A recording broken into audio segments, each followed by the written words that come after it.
Today on the Bubble Court, 4 defendants accused of reckless speculation and economic mayhem, who claim they're really just trying to help. First up, Tulip Mania, circa 17th century Holland, where flower bulbs sold for the price of houses and allegedly left investors pushing up daisies. Then, we'll hear the case of the Railway Mania, a massive boom and bust where fortunes were made and lost betting on ribbons of steel that promised to unite nations and nearly bankrupted them instead. Next on the docket, the case of the dot-com boom and bust. And boom again? Silicon Valley's great gold rush, where an awful lot of really cute sock puppets went broke. But did they also lay the groundwork for the internet age? Finally, we'll hear the case of the artificial intelligence frenzy, today's trial of the future. Are we just seeing mega hype on super steroids, or is this really the messy birthing of a brand new industrial revolution? 4 bubbles, 4 trials, 1 question. When the dust clears, are they building us up or tearing us apart?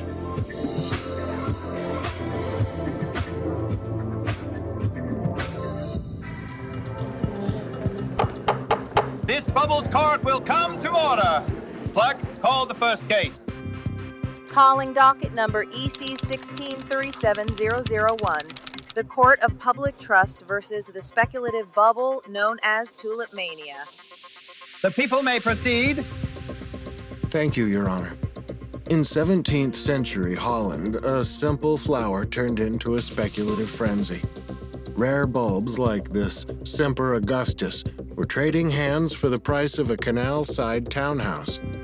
Merchants, craftsmen, even nobles were completely abandoning their trades to spend all their time gambling on tulips. Tavern contracts scribbled on scraps of paper became fortunes in waiting. Until February 1637, when the market collapsed overnight, contracts were voided, and investors were left holding little more than garden waste. Your Honor, I must object. Most historians point out that this wasn't even a national collapse, but merely a weird fever dream in a just small handful of Dutch towns.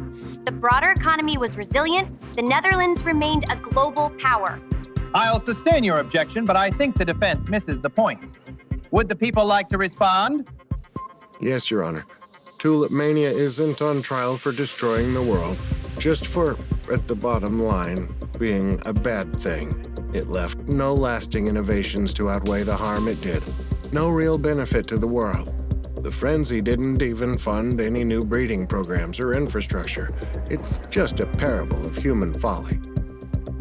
I've heard enough to rule. My verdict is the bubble known as Tulipmania is found guilty of speculation without substance. I sentence it to be remembered forever as the punchline of bubble history. It already is, Your Honor. Just call the next case, please. Calling docket number EC 1873042, the Court of Public Trust versus the speculative bubble known as Railroad Mania. The people may proceed. Thank you, Your Honor. In the 19th century, railroads were hailed as the future of progress. Investors poured fortunes into steel tracks, land grants, and grand promises of prosperity. Parliament in Britain approved more miles of new lines in a single year than in the previous 15. In the United States, promoters built railroads to nowhere, confident that money would keep rolling in. But when the bubbles burst, in 1873, then again in 1893, the economy derailed. A quarter of American railroads went bankrupt. Banks failed and whole communities were left stranded. Your Honor, the defense strenuously objects. We admit that the wreckage was real, but Your Honor, so was the legacy. Those tracks didn't just vanish during the crash. The surviving lines knit together nations, opened markets, and transformed daily life, not to mention spurring innovations like modern stock exchanges and corporate law. I'll sustain the objection, but the defense misses the point. Would the people like to respond? Yes, Your Honor. Railroad Mania isn't on trial for building trains. It's on trial for reckless excess. The speculation bankrupted investors and triggered depressions. The tracks left behind are undeniable, but so is the human cost. I've heard enough to rule. My verdict is the bubble known as Railroad Mania is guilty of dangerous excess, but sentenced to community service in perpetuity, maintaining the transport network it left behind. So ordered, Your Honor. The trains are still running. Fine, let's just try to keep this court on track. Call the next case. Calling docket number EC 20999. The Court of Public Trust versus the speculative bubble known as the dot-com boom and bust. The people may proceed. Thank you, Your Honor. In the late 1990s, anything with .com in its name could raise millions overnight. Companies went public without profits, without products, some without plans. When the bubble burst in March of 2000, trillions in market value evaporated. Trillions in pension funds were gutted. Some of you might remember Exhibit A. Your Honor, this is preposterous. I mean, gosh, I'll admit that the wreckage was immense, sure, but the investments weren't all wasted. The fiber optic cables, the server farms, the cheap bandwidth, come on. That stuff became the backbone of the modern internet. Out of that rubble rose Amazon, Google, the entire digital economy. Sustained. Would the people care to respond? Yes, Your Honor, the dot-com boom is guilty of intoxicating speculation that destroyed fortunes.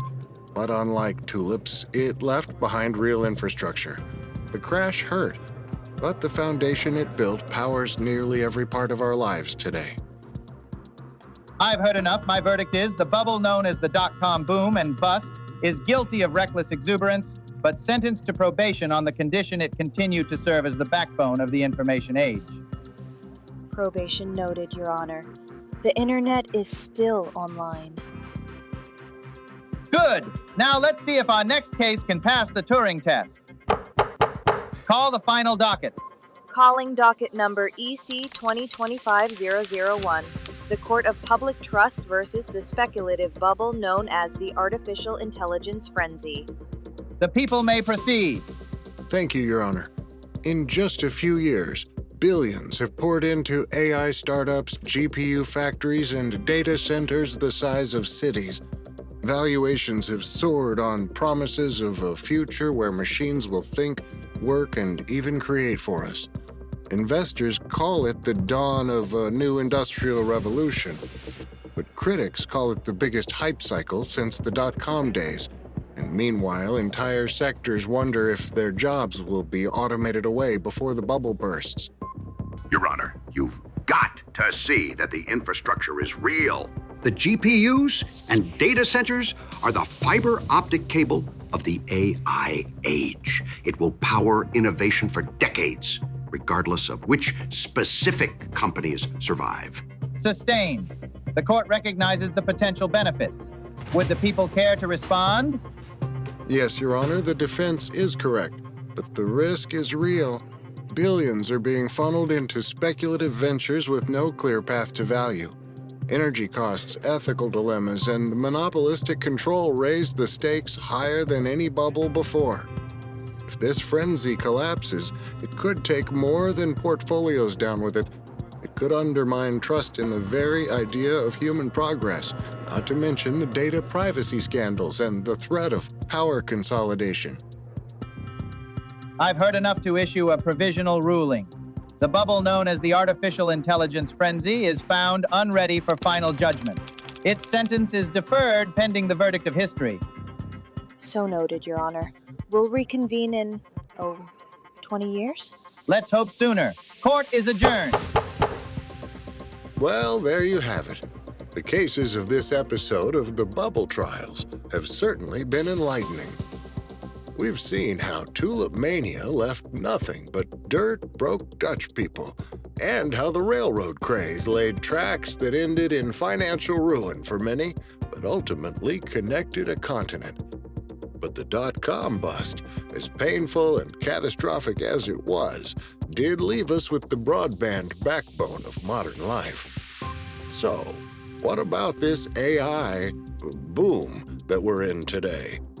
Will all this expended capital and pumped-up hype collapse into compost and disappointment, or are we actually watching the, albeit messy, birth of another revolution? Well, that's for history, and maybe you, to decide. We've seen that not all bubbles are created equal. Every bubble's a bet on the future. Some build it, some just burn it down, and some are still waiting for their verdict. For the Bubble Trials, I'm Pug Llewelyn. And remember, if someone tries to get you to put your life savings into the next big thing, make sure it's going to grow into more than just tulips.